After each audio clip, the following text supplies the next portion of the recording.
At the end of the day, when you're hungry, you're hungry. Hunger is hunger. And if two people can sit together and they could be completely opposite from each other, but if you put a bowl of really nice fried chicken in front of them, they're gonna agree on one thing, that the fried chicken is darn good.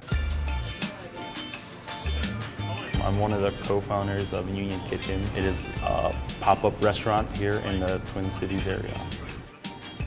Growing up, a kitchen always gathered people together. In my family, that's where the action always happened.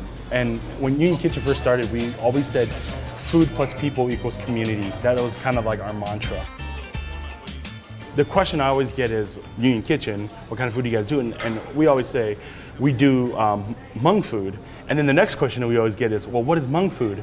And a few years ago, if you would have asked me that, I would always be like, well, I would never tell you what Hmong food is. I'll tell you what Hmong food isn't. I'll be like, oh, well, it's not Thai, it's not Vietnamese, it's not Lao, it's not Chinese.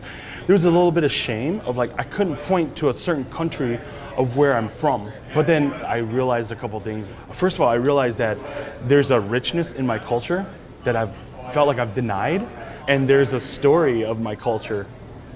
The Hmong people, wherever they've been to, they've taken a little piece of that culture and a little piece of the techniques they use, and they forged it into their own culture and their technique. And so that kind of contributed to this whole idea that Hmong food isn't about the produce or the product, it's actually about the process. And we always say that Hmong food isn't a type of food, it's a philosophy of food.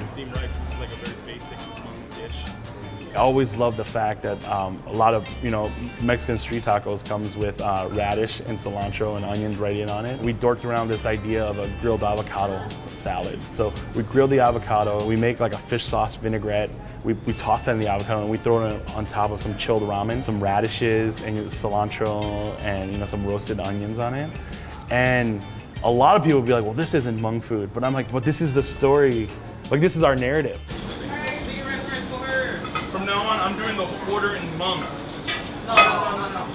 As I talk to these young Hmong guys who are cooking and they're trying to find their own identity and their own voice in cooking, I tell them, I'm like, this is your story. This is your contribution to your people. 25 years from now, you want to see the trajectory of your culture?